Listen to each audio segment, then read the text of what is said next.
ओम शांति।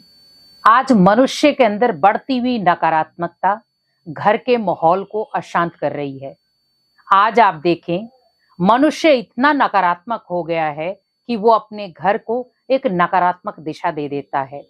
घर में अगर 10 सदस्य हैं, 10 में 8 व्यक्ति बहुत सकारात्मक हैं, लेकिन उसमें अगर 2 सदस्य बहुत नकारात्मक रहते हैं, बाकी सब सकारात्मक हैं, तो उसमें भी प्रभाव 2 का ज्यादा पड़ जाता है।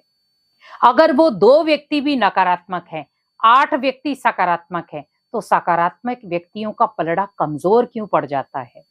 क्योंकि नकारात्मक व्यक्ति अपनी हर बात मनवा लेता है। लेकिन हमेशा ध्यान रखें, सत्य की जीत होती है, असत्य की हमेशा पराजय ही हुई है।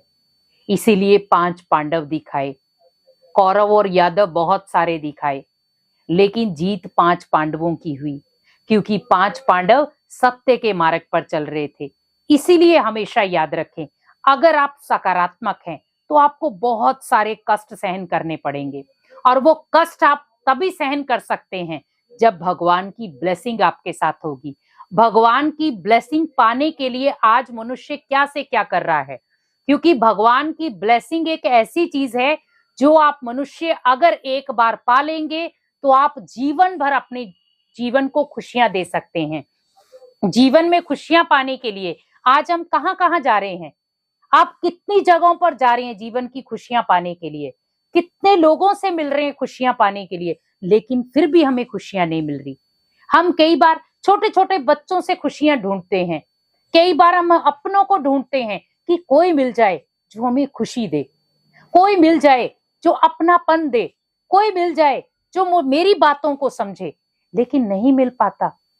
घर का माहौल इतना नेगेटिव हो जाता है। आज आप सोचो, एक व्यक्ति शराब पी करके आपके घर में आता है, घर में सारे सदस्य बैठे हैं, खुशनुमा माहौल है, पर 2 व्यक्ति ऐसे थे जो नकारात्मक माहौल से आए। आपके घर में जितना भी खुशी वाला माहौल था, तो भले कितनी भी उनमें नकारात्मकता है, आपके घर में कितना भी खुशियों भरा माहौल है, पर वो जो 2 व्यक्ति आपके घर में आएंगे नकारात्मकता के आधार पर, वो सारे खुशियों के माहौल को खत्म कर देंगे।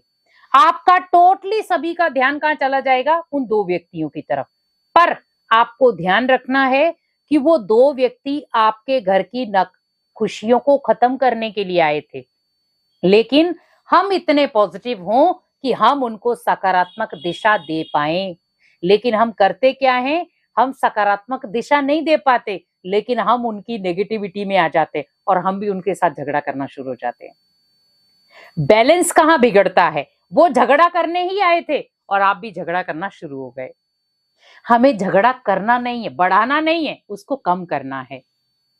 कई बार क्या होता है, कहते हैं बोलना बहुत आसान है, लेकिन जब करना होता है बहुत मुश्किल होता है। पर आप एक चीज ध्यान रखें, आप सोचो, अगर कोई व्यक्ति आपको मारने आया, ठीक है, लड़ाई करने आया, आप भी लड़ाई कर रहे हैं, क्या होगा? दोनों का ही नुकसान। सामने वाला लड़ाई करने आया पर आप शांत हैं, तो क्या होगा? एक का लॉस होगा, दूसरे का बेनिफिट ही होगा। तो हमेशा एक चीज ध्यान रखें कि हमें लॉस नहीं चुनना है, बेनिफिट चुनना है।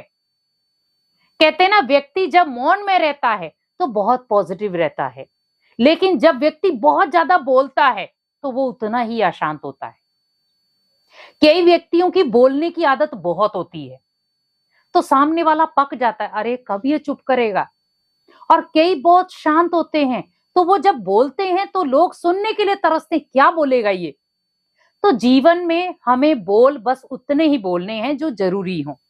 हम बहुत ज्यादा बोलते रहे तो लोग आपके उस बोल को भाव नहीं देंगे, उस बोल को इंपॉर्टेंस नहीं देंगे। घर में नकारात्मक आना ये बहुत स्वाभाविक है, क्योंकि आज व्यक्ति फील्ड में रहता है तो टू मच उसे नकारात्मकता ही मिल रही है। वो जितने भी संघ में रह रहा है वहां भी उसे नकारात्मकता ही मिल रही है, लेकिन जब वो घर में आए तब भी उसे नकारात्मकता मिले, तो वो बैलेंस बिगड़ जाएगा। आप कोशिश यही करें, अपने घर के माहौल को सकारात्मक बनाकर रखें। अगर वो बाहर से नकारात्मक होकर आ रहा है, तो आपका घर का माहौल इतना खुशनुमा, इतना सकारात्मक हो कि वो घर बाहर से जब नकारात्मक माहौल से घर में आए तो वो अपने नकारात्मक माहौल को ही भूल जाए। क्योंकि व्यक्ति बाहर से बहुत सारी टेंशनें लेकर आता है, पर मैं तो आपको एक ही चीज बोलूंगी कि आप बाहर की नकारात्मकता, बाहर की टेंशन, बाहर की बातें घर की दहलीज से बाहर ही रख कर आएं। क्योंकि जब आप घर के अंदर लेकर आएंगे, आपके बच्चों के ऊपर इफेक्ट पड़ेगा, आपके परिवार के ऊपर इफेक्ट पड़ेगा और आपके बिजनेस के ऊपर भी उसका इफेक्ट पड़ेगा और आपके भोजन के ऊपर भी, आपके लाइफस्टाइल के ऊपर भी। कोशिश यही करें कि अपनी नकारात्मकता से बचें और सकारात्मकता को चुनें, क्योंकि घर के माहौल को अगर एक बार बिगाड़ दिया तो उसको सुधारना बहुत मुश्किल हो जाता है। तो कोशिश करें नकारात्मकता को घर की दहलीज के बाहर रखें और सकारात्मकता को अपने जीवन का हिस्सा बनाएं। ओम शांति।